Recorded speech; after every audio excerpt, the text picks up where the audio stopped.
Welcome to Three Righteous Mamas, a podcast brought to you by The Signal that's on a mission to transform our country. We tell the stories that matter, celebrate the power and hope of pissed off mamas who are building a better future for all of our children. I'm Cristina Sensun Ramirez. I'm Muna Husseini. And I'm Martha Pinkoffs. So we are loving hearing your reviews. Please keep writing them and subscribe. Tell a few friends about Three Righteous Mamas so we can grow this Righteous Mamas cohort. And for folks that are looking for some really cool merchandise, I know Mother's Day is going to be soon. We have incredible gear at threerighteousmamas.com at our store. The most comfortable sweatshirts you will ever wear. Cute stuff for the kids, t-shirts, stickers. Go check it out. So I am really excited about our guest. We're going to be chatting with Jenna Bush Hager about what it's like to grow up in the public spotlight and how that's impacted how she is as a mother today. But before we get started, I have to tell y'all, next year I turn the big 40, and I am starting to notice some canas, as they say in Spanish, gray hairs. And I'm just wondering, how y'all are dealing with the, wisdom and years that are catching up with us. I have to say, I don't know. I love getting old. I don't know why, but I love everything about it. I really like the gray hairs. I feel like I've been waiting for them my whole life. I have my glasses accoutrement now. I feel like I've been waiting for this for my whole entire life. Well, don't worry, it's just going to keep on coming if that's it. I know, but I feel like women, when you can really see the life in their skin that they've lived, where their smile has been, where their worry has been, all of the ways that age marks us is so beautiful to me. It's so beautiful to me. I would agree. I would absolutely agree. And Christina, you're talking about gray hair. I think it's like a crown. It's totally glowing silver hair. I love it. When I see people who are dyeing their hair, I think why would you do that? It's so majestic to have even a few gray hairs. And it's to me a badge of honor. I don't know why we consider aging this horrible thing, because I think about myself in my teens and, maybe I looked good, but I still look good. You still look good. You're still a hot mama to me. That's right. All right. But at 80, we're still going to look good because we're beautiful, because we are, period. So yeah, but I think what my point is I agree. And it's a process to adapt. Totally. I'm going to tell you, after I had Santi, so I know I'm tiny, but I've always been tiny, but I used to be real tiny. And now I have to work for it, because this little kid, I don't know what he did to my and aging to my system, but I got to work for it. I used to not have to. And what I do appreciate is I like my mom self. I like being older. But there is part of with all the pressures of the world, we can say it's beautiful, but if you go to the magazines and everything, they do not agree. They do not agree. You can be a sexy old man. You've got to be to be a sexy older woman, you got to be J-Lo. And that shit is crazy. It's so true.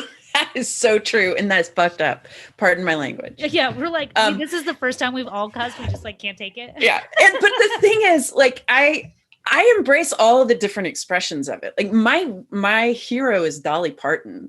You couldn't have more work done on a body. But I love her. I love it because it's such a sincere expression of who she is in the world.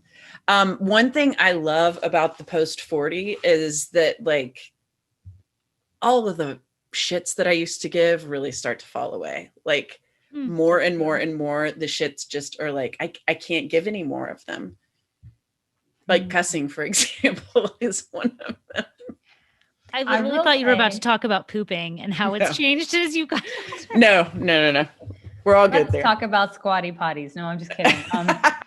I will say, I think that COVID has aged me. I do feel like the last year and a half has aged me. And so I actually went and invested in getting eye cream for the first time in my life. And I was like, what is going on here? I like look tired all the time. And so, I don't know if I'd consider it like a tummy tuck or a boob job, or I don't know, but filling in these bags in my face was the first time I was like, oh, like, is that a thing they do at like cosmetic clinics? And then I just had to tap myself and be like, no, it's okay. You know, It's not you. Cares? Not your style. Christina, you were saying you have a nice new routine. Oh, skincare. Yeah. So interesting. The thing at COVID is like, I have not changed my fashion sense very much, my routines or anything since I was like 19. I still buy a lot of my makeup at the dollar store and stuff like that, but which my mom yells at me about. But because of COVID, I started looking up skincare routines and things like that.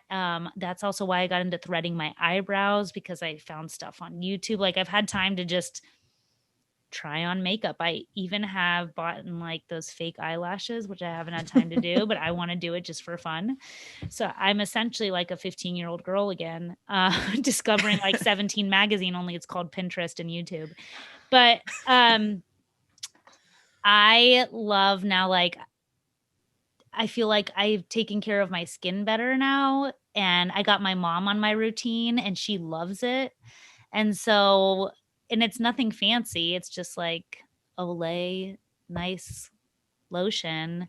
And I do it in the morning and night, and I do this little oil, and I really like it. It's nice to have your own little routines. Like, I totally embrace the wisdom, and I embrace taking care of my body and spirit and like my health. But I'm like you, Muna. One day, this long hair is going to be all white and gray, and I think I'm going to be totally hot with it and just like rock it. I'm not going to dye it. I'm going to like, I see myself in this really long white dress with like super gray, silver, and white hair. And I think it's just going to be awesome.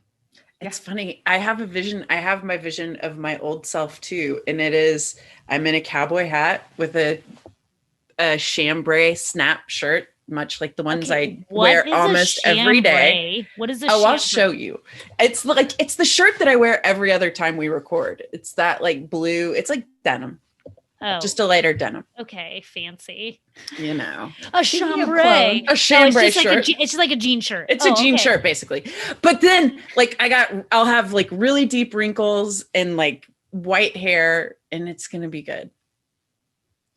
Speaking of clothes, have y'all seen, it's probably old news now, but like all the fighting on TikTok of like old people wear skinny jeans and the wrong part in their hair. And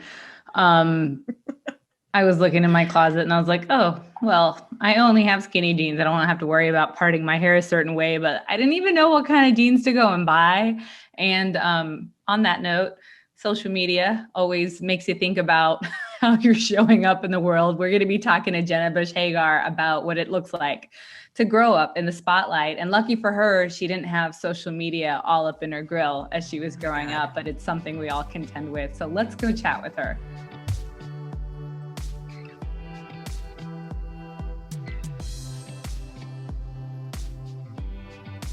We're really excited to have somebody who really doesn't need an introduction, Jenna Bush Hager, on Three Righteous Mamas today. And Jenna, we start every show with the same question, which is this. How did your mom or a mother figure shape the way that you engage with the world? So interesting. I think, on those questions, on the days you are asked like what woman inspires you and why. And I've asked that question to a lot of women. A lot of people are like, I know it's cliche, but it's my mom.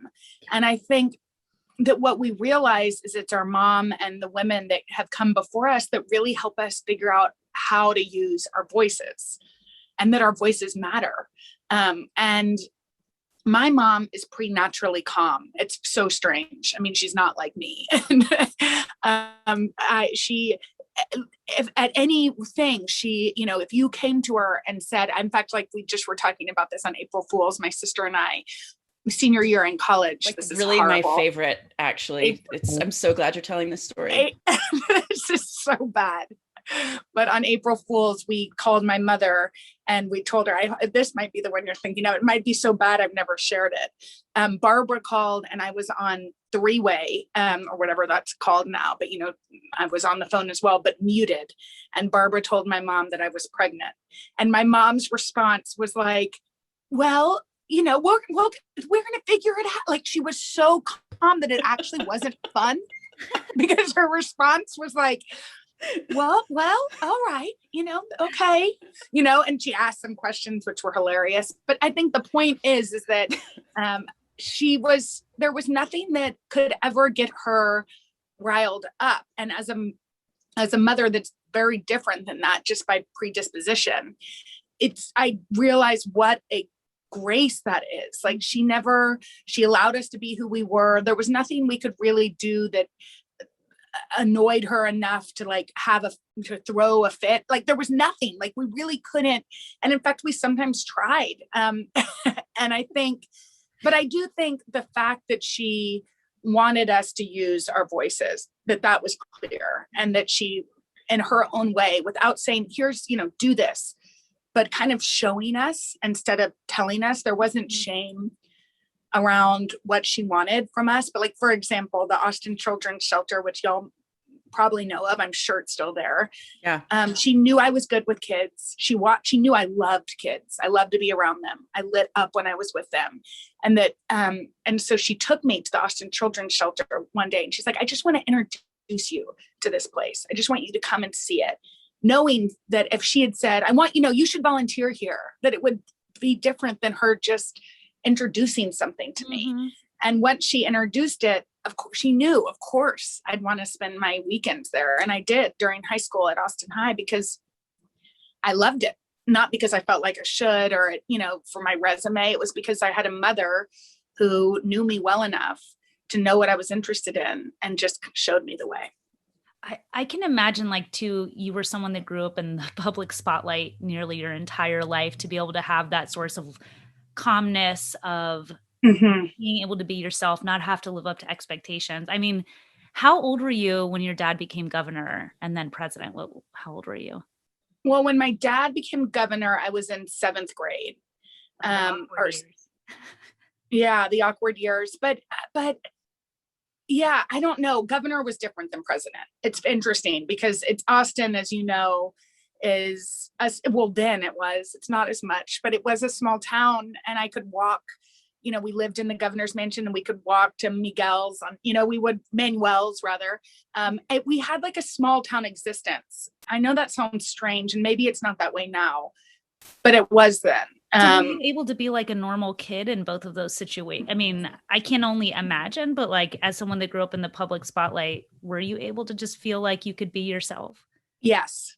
And I think when he was governor, it was because it was normal. I don't know how to explain it, but it was, no, we didn't have security. It was like a job. It didn't feel unusual. I know that's weird, but like Barbara lived in Ann Richards' closet. Like the governor's mansion where we lived was actually small and Barbara lived in a tiny little room. So it wasn't like this, it wasn't like this huge change. Austin is welcoming. We went to a lovely middle school that was also my mom's idea, where people were, where Martha went, where people were. Didn't you go there, Martha? I did. I questioned myself. Yeah.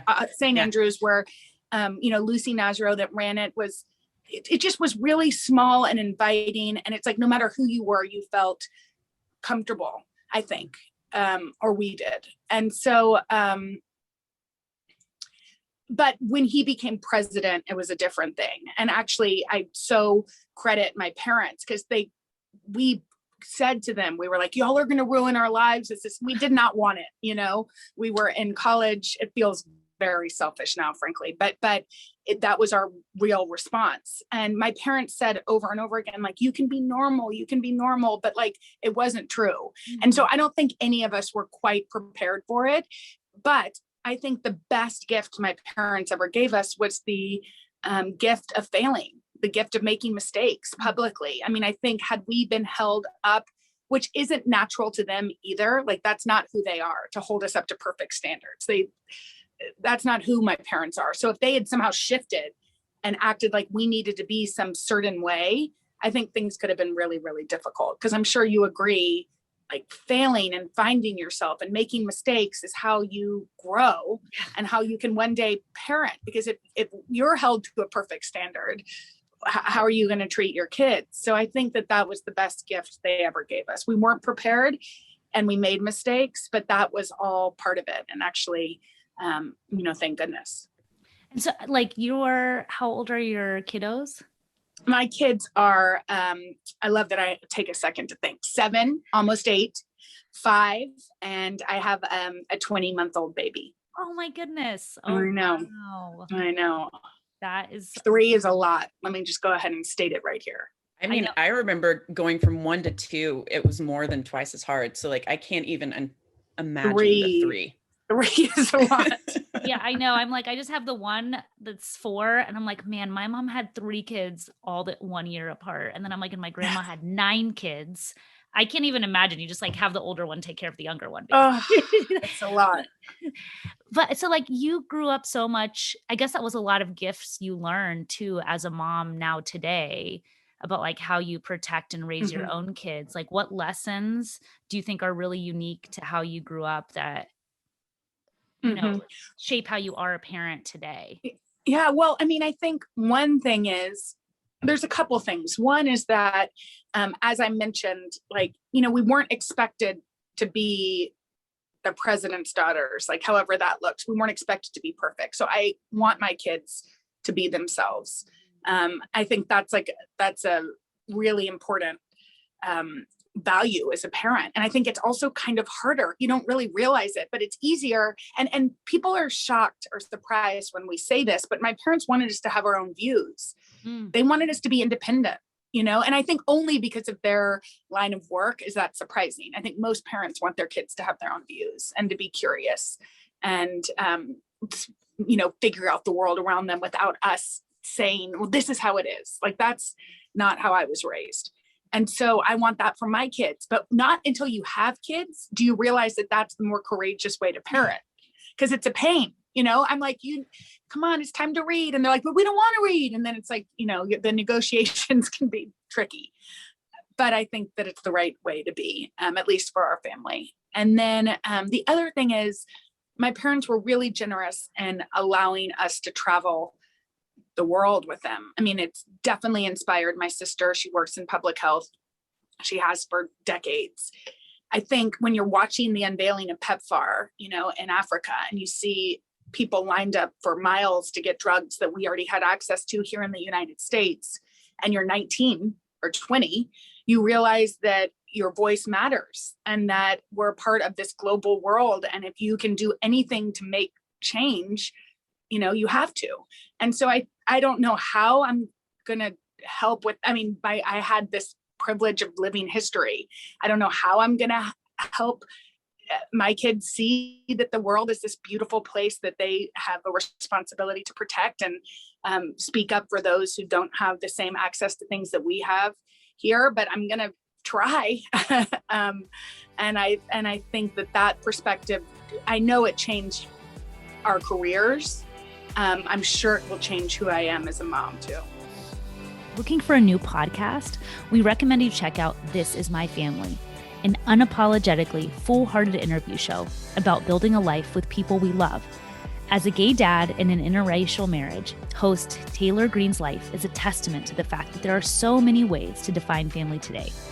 Each week, his conversations with guests reveal funny and heartfelt stories about how you can make a family and how your family makes you. He's talked to world-famous drag queens like Latrice Royale, NPR journalist Shirin Marisol Murjai, and world-famous meditation teacher Sharon Salzberg. Join us for a celebration of the beautifully messy connections that shape our lives. You can go and listen wherever you listen to your podcasts.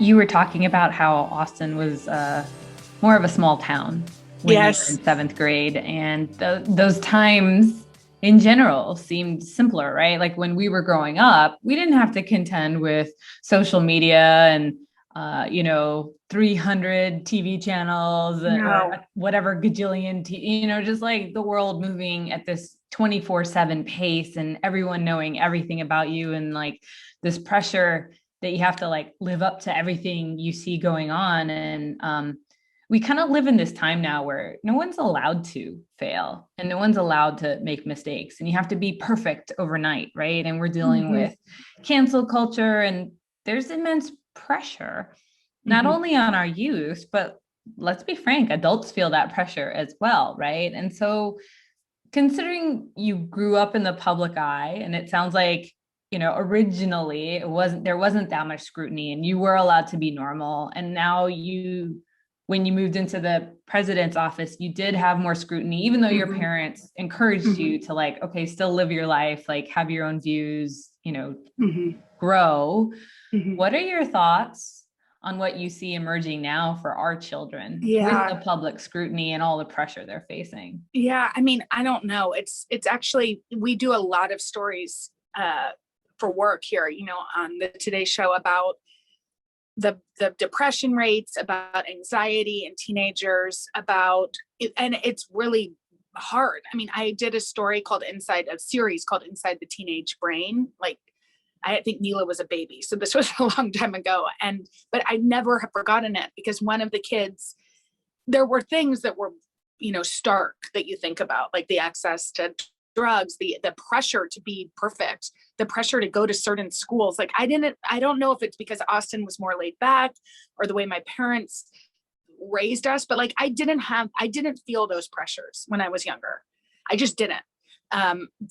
And so, I mean, I'm sure there were other pressures that if we you lay me on a therapist's bed, I could come up with plenty, but it was simpler. Right. And so when I talked to this high school girl who was living in Chicago, she said, I'll be sitting with my parents having dinner, and then I'll look on Instagram or, whatever, Snapchat, and see that there's a party that I wasn't invited to. And all of a sudden my night goes from feeling like I'm supposed to be where I am and to feeling left out. And so there's like little things about the world as it is that make me worried about having teenage kids. The pressure, the fact that everything is documented. I mean, all of that worries me, frankly. And how I'm going to make my kids feel safe in a world that sometimes feels like it's not, I'm not exactly sure. But I do think unconditional love and grace in your own home goes a long way. But I don't know. I mean, I feel like I'm nervous about it, frankly. And I know the pressure to be perfect is not something that I want to. I don't think my kids will be raised under that lens. I know they won't. I mean, I'm spill things all the time. We're laughing. It's like humor helps constantly. But I don't know. I mean, I don't know what that's in our little inside home. I'm not sure what's going to happen when like the world gets to them, but that, I don't know if y'all have any advice. Well, it's funny, or I don't know if it's funny, but that is what Joe and I probably spend the most time worrying about as parents for our kids, is like, I know, how do we make sure? Because I mean, I filled up the holes in myself with drinking too much, which I stopped drinking 9 years ago, but like that my the place where I was open was in like, was a vacuum of self-love. And I think that I didn't recognize that I was worthy of love, and building that worthiness into our kids through grace and acceptance. And you know what's so interesting? Like, as somebody that knew you in high school, like you would never have known that, because somehow your confidence and your personality, like you hid all that. My showmanship. Yeah. Totally. I mean, you were almost an actress. Like, it's like that is heartbreaking. Right. To know that. And like, to know that our kids could feel that way, yet upon the surface, you would never know that. Like, that breaks my heart. Right. I feel like the social media for me, so I've kept a journal since I was 8 years old. So sometimes I go back and read them, and it's funny, like I can laugh at myself at the things I thought and said, but I'm so glad that's written just for me, stored away. Like the idea that that would be on social media. Like I probably would have posted stuff like that on social media, and then that'd be part of my historical record for my life. And I was just trying to figure out who I was, you know? So I feel like God, as a parent, you know, I would love my son not to be on social media eventually when he gets there. Thank God he's not there. But as a parent, I wish that it could all just be deleted for all kids once I they know. reach a certain age, because I just don't feel like when you're trying to figure yourself out and you make mistakes or you say things, that that should be part of historically who you are when you're in process, you know? I know. So yeah. So Mark Zuckerberg or who anybody else, let's get to that. Yeah. Yeah. I mean, and I mean, love- that's a mama's mission there. Like, I do think that that's something that we should tackle. Yeah. If you can figure it out, there'd be a lot of people really appreciative. Yeah. Sadly, they want our children's data from when they were babies onward, but yeah. But I mean, I also am really fascinated by what you were talking about earlier about, like, I think my mom raised me this way too. There was never any pressure to be anything. As long as I was me, she was proud of me. And you come from like a political dynasty family, right? Your grandpa was president, your uncle was governor, your dad was president, and then you picked a totally different career. And so did your sister. And like, how did you find your own passion and path to figure out what drove and filled you as a person? It's so funny because it's just so interesting, because I think it's like, if I came from a line of doctors, I think this question would still be asked, you know, when you're graduating from high school or college, like, what are you going to be a doctor to? You know, there's this pressure, I think, in families to follow in the footsteps of those that have come before. But I hate asking that question. And I hated hearing like question of like, are you going to be a politician? Not the question you asked, Christina, don't worry. But like the question of like, you hate it too, lay it on. No, I didn't hate your question. But constantly Barbara and I were asked, which makes sense because as you said, our families were politicians, are politicians. Like, well, are you going to follow in the family footsteps? And I hated hearing that question. But recently when I was interviewing Mina Harris, who's the niece of our vice president, I asked her that. And right when I was asking it, I was like, and I said it, I was like, I can't believe I'm asking you this question, but I'm going to ask it because she's interested in policy, which is, I think, why people ask Barbara and I these things, is that we are interested in policy. So when we discussed it, they were like, oh, well, you're a teacher. Are you going to run? And the fact that I asked her that cracked me up later, because it's like, you just sometimes can't help yourself to wonder if somebody is going to become part of their family's business. Just like I'm sure people ask famous authors, you know, kids the same or whatever. I wanted to teach always. And I think it goes back to my mom taking me to the Austin Children's Shelter. Like that was what I wanted to do. I wanted to work in education. I knew I was going to work in education. And so it was easy for me because really throughout my years at UT, I had to focus. And I also wanted to write. I loved to write. I studied creative writing and English. I don't know. It's Barbara and I both, and I think it's really fortunate. And I think part of it really stems back to those travels that we got to do, wanted to work in different parts of policy. Barbara and, you know, just studied at Harvard last year, social justice and health. And she knew she wanted to work in that lane. She has known it since college. And I think that helps us a little bit. Like we have these interests. And as far as this job, I mean, I never thought I would do it. It's almost hilarious. I think my parents are delighted by it. And also think it's funny, you know, but I think it happened naturally and organically and over many years. So at the first year I was commuting from Baltimore to New York and I was teaching part of the week. And it was hard to leave teaching, but I'm glad I did because I think this is a different, I mean, this feels like a natural job. I think I will go back to education at some point in my life, but this is so much fun. I mean, I get to read books and create a book club. I have a group of women who I adore, who I get to see every single day, who are like my righteous mamas. You know, they all have kids, even though we're in very different, it's weird. We're in different ages, but we're in the same stage. And that's really cool. So I don't know, that was a very verbose way of saying I knew we were never going to go into politics. So like it was no pressure. Now my parents weren't like, run for student council president.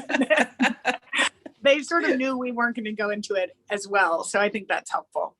Well, and I think, Jenna, that it feels like you, like the job that you're in now is an extension of teaching, because that's what you're doing with the stories that you tell, both written and the verbal stories that you tell. But one of the things that I love watching as somebody who knows, loves, and admires you from when you were little is I love watching the way that you bring this book club to the world. Yes. And I see in it, and maybe I'm projecting, but I bet I'm not, but I see like a real intention of sharing different sorts of stories and connecting. You know the power of the story to connect us to our humanity. And I'd love to hear how you think about building your book club and sharing it in that way. Well, you're not projecting. And I think the whole mission of our book club is to bring diverse and debut authors to a larger audience, and also to connect a group of readers around stories, to have incredible conversations. And I think all of us can think of a book where we like stopped for a minute and thought, oh, the world isn't this small place that I might have thought it was. Books create empathy. They teach empathy. Conversations around books can change people. Like I've seen it happen. And so I was just saying this to Emma Straub, who's an author and kind of a friend from Brooklyn, who's a writer and owns a little bookstore called Books Are Magic. I just said to her, somebody asked me, and now we've chosen 26 or maybe 27, because I chose one today, 27 books. And I've met 27 authors, and they're all different. Some are debut authors, and it's like their book, Black Buck, for example, Mateo Esquerra was his first book. It took somebody taking a chance, and his book is awesome. But the point is, somebody said, who's surprised you? Like, have you had wonderful conversations with all of them? And I have, with every single one. And I think, and I said this to Hoda during a commercial break, and maybe this will be proven untrue at some point, but most of the books are about humanity, about family, about what connects us. And they're from all different, points of view. But I kind of think if you're going to write about those things, about empathy and compassion, about friendships, about families, the ties that bind and can also break us, like if you're going to write about those themes, probably you're a compassionate, empathetic person, And so I've been delighted by the authors, I have to say. So cool. And I do think that in this like wildly divided time that we live in right now, is that one of the primary ways that we're going to find our way back to each other is going to be through stories. Yeah. Because I think you're right. We have, I just think that's our connective tissue. I think you're right. And I think, like somebody said, there was like a mom from San Antonio who was on our show the other day, and she's like, I love Read with Jenna. I've read so many books that I would never read. And I'm just like looking over right here. It's like White Ivy was a debut book by Susie Yang. It's an Asian American woman who wrote a perspective, that probably this mom, who's a white woman, I don't know her well, but she said, I would never have picked up that book. And then Leave the World Behind by Rumaan Alam. Like, she probably wouldn't have seen this at the store and been like, oh, this is what I'm going to read now. Or Transcendent Kingdom by Ya Jesse. Like it's just cool that we live in a world where there are all these different perspectives. Totally. And I do think we can all think of a moment when we've read something, whether it's nonfiction or fiction, and been changed by it. Mm-hmm. And I think what really changes us is when we have conversations around it. And so that's what we hope to do. And I'm just so thrilled that people have taken to it. And when she said this mom from San Antonio, and I bet y'all can imagine, she had a Texas accent, and she said, I would never read this, but I've been reading with you. And I just was so happy, because I felt like maybe she's having conversations she wouldn't normally have. And also, having opinions is good. You know, I mean, that's the other thing. It's like, maybe there's disagreements. And even in that, I love it, you know, because I think it's like getting us around a table to talk, which Absolutely. I don't think we do that enough with people that we may not, you know, have that much in common with. But like, that's the beauty of literature. Yeah. And thank you. I love the way that you do it. I think it's wonderful. Okay. So I have a personal question, because I have known Jenna for a very long time. I was her counselor at camp. Yes. And she has today like the same, like, so one of the things that is true when you were 12 is still like as true today, which is that you are this joyful, like, was I joyful at 12? Was totally I like joyful at 12? You're hilarious. I hope so. Wow, if you're joyful at 12, that's pretty impressive. No, she was joyful at 12. She was hilarious. She did spill a lot, and that didn't surprise you. Like, it's odd, because in my old age, and I'm not old, but in my motherhood age, this stage, I'm really clean. Like, I constantly vacuum, and I know it's very strange. Like, Hoda's always like, I'm so confused, because you totally have a stain on your shirt and you're okay with that, but like, you're organized, and that's like this new juxtaposition. I don't know. I guess I'm sure I was not organized back then, but. Well, but so what I love is that joy is still so much intact. And how have you tended that spark?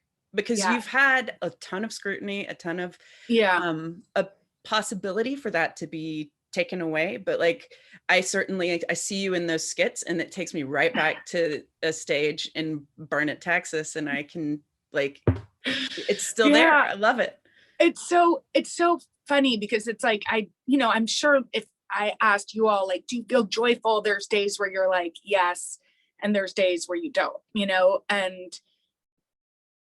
so I do have to tend to it. And I think we all do. We have to tend to our joy. I think it's something that you probably like, some are born with. And then, like you said, it's like a flame that if the world gets to you, can be put out. I mean, I feel I tend to it. I mean, that's what I do. I read this book every single morning, except for this morning, because I was late, but Love Poems from God. It's so beautiful. And I just start my day with poetry, puts me in the right place. I know. So anyway, it's 12 sacred voices from the East and the West. So it's about, and it's an anthology by Daniel Ladinsky. I recommend it so much. I'm sure there's I'm just not finished with it yet. So one day when I finish it, I'll have to find something else. But Mary Oliver is a good poet too. But I just feel like if you start with beauty, it puts your mind in the right place. It's like, there's so much to be grateful for. But I do think it was during like the election, and I have a TV like right up here. This is where I get dressed in the morning, and I'm here really early. And I was watching news stuff, and finally I was like, I work in the news business, so I'm here and the news is always on. And at some point I was like, wait, this is changing.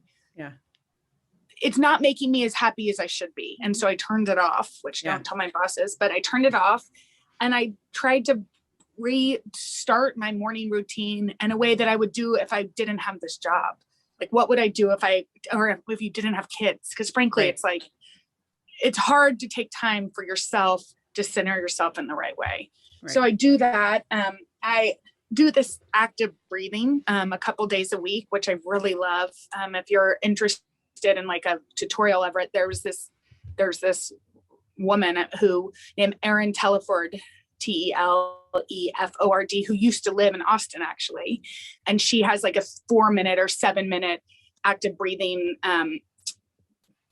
like she leads you. I'm like guided breath work. That's what it's called.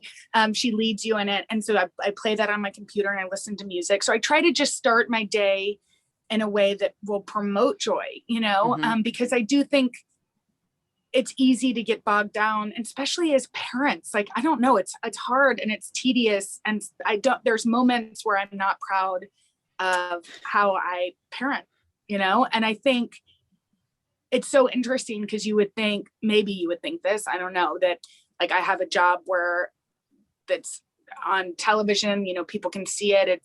visual, and you would think I would lay awake in bed and be like, oh my gosh, why didn't I ask this question? Or why didn't I write the script this way? But I never, when work is done, I'm never regretful about my day of work, but I'm constantly rethinking parenthood choices, Parenting or stuff. or feeling not, and it's not even like mom guilt, like how to I hate all that stuff. It's more like, wait, why wasn't I more gentle here?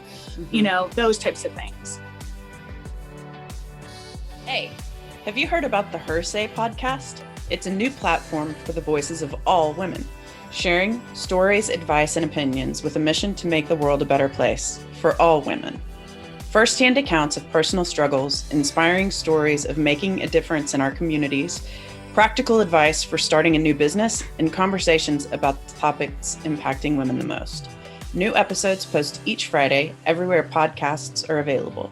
And you can learn how to share your voice at hersaypodcast.com. All women, all perspectives. Check out Her Say Podcast today. Speaking of joy and speaking of parenting, I'll share a story that, I think reading it when I did, and then reading it now as a mother lands a little differently. And so, there was a story about you all in the news teaching the Obama kids to slide down the banister, during that transition, and being at the time we're at now, and really understanding that peaceful transition of power is part of our democracy, right? And then, like centering these kids where it's like, hey, come slide down the banister. Like, you can still be a kid here. Like, there's so many messages to be taken from that story. Tell us about that, and kind of being in the middle of really this pivotal moment in history that we probably took for granted at that time. Yeah, it's so interesting. I think we did take it for granted. I think it's just what really happened before. And I think that this was an anomaly. Let's be optimistic. I think that this was something that will not be reoccurring, because I think most people realize the great privilege of living history. And so that's how I like to think of it. And actually, I think if I talked to Mrs. Obama, I interviewed her recently for her new, she has a kid's show. Which it's is really, the cutest show ever. Isn't it so cute? I am obsessed with it, actually. It's so cute. It's called Waffles and Mochi, and it's and it's a kid's show, but like my 8-year-old likes it. Like, don't you feel like it's so does River? Yeah, he's 9, right? And he's so in. Yeah. Right. I think cute. It's like for all ages. It's like Sesame Street-esque, but it's about food. So it's like kind of has that. Anyway, that was a digression, but I think it's not the norm, and I think we have to expect that from our leaders. But that being said, I think when we talked about, finding humanity and literature, and this is something you all do, this is one of the reasons why I think you exist in this forum and this podcast, is that there's a lot of humanity and motherhood, no matter like where you were born, where you were raised, what if you work, if you don't, like, there's a lot of things that try to divide being a mother, a lot of terminology, but I think most people feel connected by that. And my mom did, with Mrs. Obama for sure. And she saw this woman who was nervous about having her little girls take on this role. And immediately my mom said, well, come, let me have my girls, who I was a teacher then. So I was out of college, we were older, but have them come and show the girls their rooms. Cause I think she just remembers we were 18, but still like that, there was a lot like, oh, we have to make sure they feel comfortable. Oh, hi. Hello. A baby just walked in the Zoom. It's like, you can tell it's about motherhood. But anyway, she wanted to make sure that her daughters felt as comfortable as we did. And so she had us come, and what I think was particularly moving to both Barbara and I is that when my grandfather became president, we were their age. So we remember seeing the house through the eyes of 7, and 8 years. We were their age. We could see ourselves in them, like in the magic, and also in the nervousness that they felt in those moments. And we knew what would be cool to their age kids, because we had been that age. And so and because they're 2 sisters, and Barbara and I are too, I think we did take a particular protectiveness over them for the whole time. I mean, we wrote 2 open letters, and I think the first was just to talk about the magic of being in that position. I think the second was more like, okay, now let them live their lives. But when I just interviewed Mrs. Obama, we talked about that because it had popped up on my picture feed or whatever, 12 years later, like somebody sent it to me, and this was 12 years ago today, and it was right in the same transition period of this last election. And I couldn't help but be saddened in the difference of what it looked like 12 years before. Like, you hope that our world is progressing, and it didn't feel that way. And so anyway, I told Mrs. Obama that when that came up, I talked to my sister about it and my mom, and she said, it's so funny. The girls saw those pictures too. And we had this huge conversation about how they remember that day, how they remembered those early days, and that day in particular. And what struck me is that it's always right to do the kind and compassionate thing, because of course it struck us. Like, we saw these little girls that were about to be, walk in the same shoes that we walked in, and there's magic to that. But we were adults, like we would remember that moment. These were little girls who remembered it. And I just, no matter where you live, you don't have to live in the White House. There's ways that our compassion and kindness can spread, and that was what struck me. Afro-Latina and white besties invite white people into courageous conversations about race with accountability via a judgment-free podcast and learning community. The Opt-in with Aurora and Kelly invites its audience to an intimate, ongoing conversation between a woman of color and a white woman who are unpeeling their collective conditioning, exploring ongoing re-education, and stumbling on their traumas and blind spots, all while making more space for love, forgiveness, freedom, and truth. The Opt-in aims to show the messiness of human transformation through the lens of uncomfortable conversations happening in real time. I feel so proud of you listening to that story. And that's an emotion that I don't think I realized, but it's what I feel right now. And obviously you didn't do it for any other reason than to be kind and compassionate, but it's as a parent listening and seeing like, oh, this is something my kids did, like I'd feel super proud. And so thank you for that, because it is a value and it's not lifted enough. So, in closing, you chose to take a different path, right? You didn't necessarily follow in the footsteps of your family and going into politics, if you will, but you're shaping the world, as a mother, as a journalist. And, I love that you're sitting here chatting with us, and you're just like, for the folks that are not watching the video, like Jenna is pulling books off of this shelf that she just happens to have next to her. She had no idea, right? Like we would be talking about these topics and just sharing these books and pieces that are obviously very meaningful, part of your morning routine, things that you share with your family. And, there's a Muslim cultural saying that like the first school of any child is a mother's lap. And so you're doing this work, right? That's like the most, I'm like getting tears in my eyes. I want to hear that again. That's the most beautiful saying. And you're using your platform to really amplify that level of education, right? Talking about kindness, talking about compassion, that example where you said, oh, I may not have picked up these books on my own, but now I'm reading them and loving them, right? Like you're definitely expanding that conversation. Like, what do you think it's important as we leave off? Like we try to tell all of our listeners, like something they can be doing, right? To have agency and driving change, to build that world for our kids. Like what is most important to try to show our children about how to be in the world based on the work you're doing? Yeah, that is like, I'm still stuck in that beautiful saying.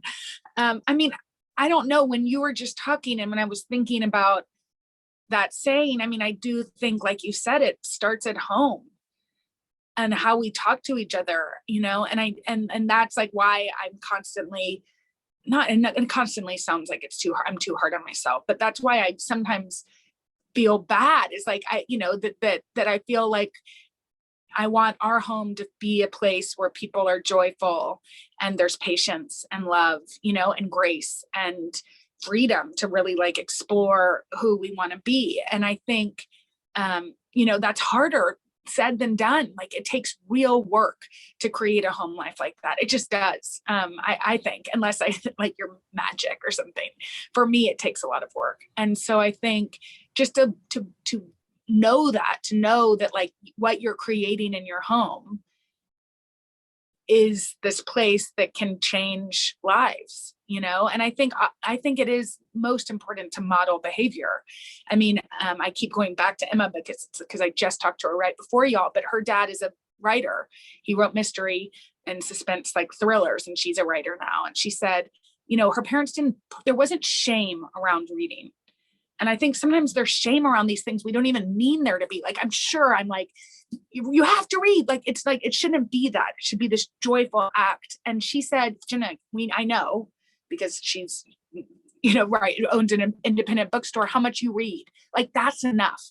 Modeling that there can be beautiful relationships with books, modeling kindness and compassion, and empathy in like whatever way, and I live in New York City, so it's easier. Maybe not, I have no idea, but like, it's easy to model that, right? Like our world is hurting right now. And I think that's important to model constantly. But I don't think it needs to be something, I think it's like, it's modeling. It can be quiet. It can be small. Like I think if we put too much pressure on ourselves, because motherhood in its essence is difficult. And I think that's one of the reasons why I'm worried about it, is that it matters. I love those people. It matters most to me.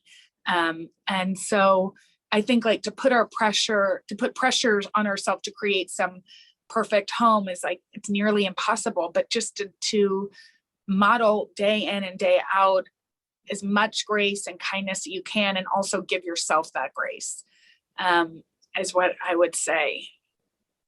Yeah, absolutely.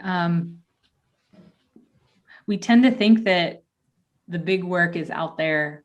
Yeah. In actuality, the big work is here, because the big work is actually small. It is in the day-to-day and the interactions, because that's where everything starts, right? Like these little things that we model for our kids, or the values we instill in our kids is what helps launch everything else. And so you're right. We have to put our value system back where it needs to be. And I think I think what you said too, like one of your questions, and this is just something I figured out about myself during the pandemic, but I mean, I grew up in Midland, Texas, so we had a slow existence by virtue of living in West Texas. And then Dallas and Austin. But I mean, we had a slower pace of life. We just did. And I think it was like, as Christina said, the time, like we could be bored. We were all, I'm sure all of us are similar age. Like we were bored. We were reading, we were writing weird stories. We were creative. And we know that like boredom basically breeds creativity. And I think, in New York City, where the pace is really fast, and my job's pace is really fast. Like it's, I have to be like on at a certain time, or it's like, and I realized during the pandemic, like the real lockdown, that I actually, even though I thought I liked a faster pace, and I think my brain works that way, what I realized is that I actually like a slower pace. And I think it's really important to give yourself space to figure out what it is that you like. Because it's like, just because your brain works one way doesn't mean that's how you thrive. And I think my kids like a slower pace. And that I think is a really important thing to realize. And maybe, there's people that like faster paces, but I think it's important to realize, okay, wait, this is what we like. So how can we as a family, like, do this? Should we sign up for less? Should we, like whatever it is, I think it's, and to like really listen to your kids. Cause my oldest was like, wait, this is so like to lay and look at the stars. And I think like before this, I was like, we have to get to bed. We have to go this, I'm up early. Like, it was like, I never took a breath to realize how how anybody felt about the way we moved. We just moved.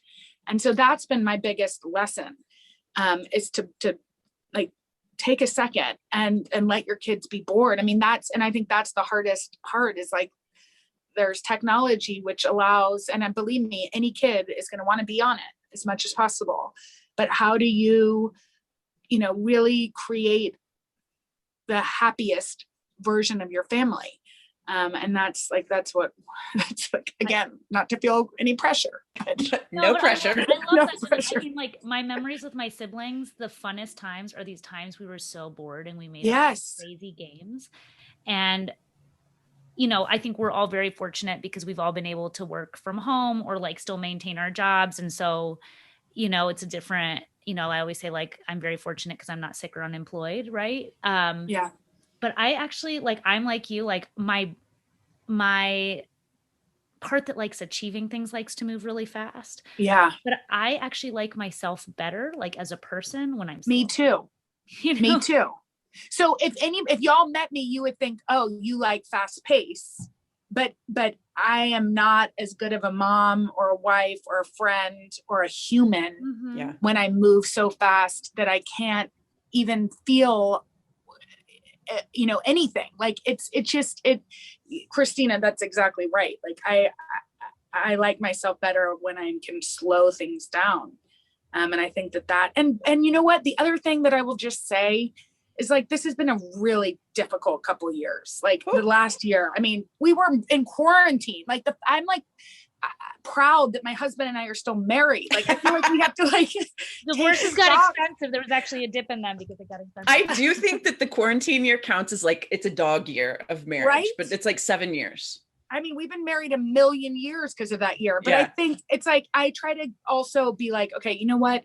This has been difficult, and to not have space for yourself and to have kids around all the time and to homeschool, the schooling. Like, I'm a teacher, but I could not teach my kids. Like, I didn't have the patience. So I think also just being like, you know what, this has been hard.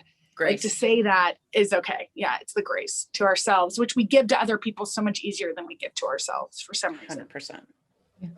I know we invited you to talk about what it was like kind of growing up in the public eye and your experience. What's really becoming clear for me as we chat with you, though, is that in spite of everything going on outside, we can be really intentional about ensuring that our homes are havens that are safe, that are full of love and grace, because that's really the only place that we have any locus of control. And I think personally, what resonates for me is, like, I always feel like I have a hard time trying to raise my children to be Muslim because the outside world has very different values. And I'm always like, okay, like, I just have to focus on what I can do here. And like, if we model kindness, if we model modesty, right? And like, when you mess up, say sorry. Like, if I model the things, the values that are so important to me, then that's how I'll be able to raise my kids. And like, I heard that thread for you too, in wanting to like maintain the safety for your own children, and like, don't worry about being perfect. Like, you can grow, you can fail, like, have your own voice. Like, those are the things I want my child to be able to stand strong no matter what is coming at them from any direction. And it's, again, like a validation that like all mamas want the same things for their kids, regardless of background. And so thank you so much for joining us, Jenna. This was such a great conversation. I learned a lot, and like, just thank you for sharing with us, right? No, like, I loved it, y'all. I would have just talk and talk and talk. It was so, I wanted to hear more from you guys. So I'm like, how do you do it?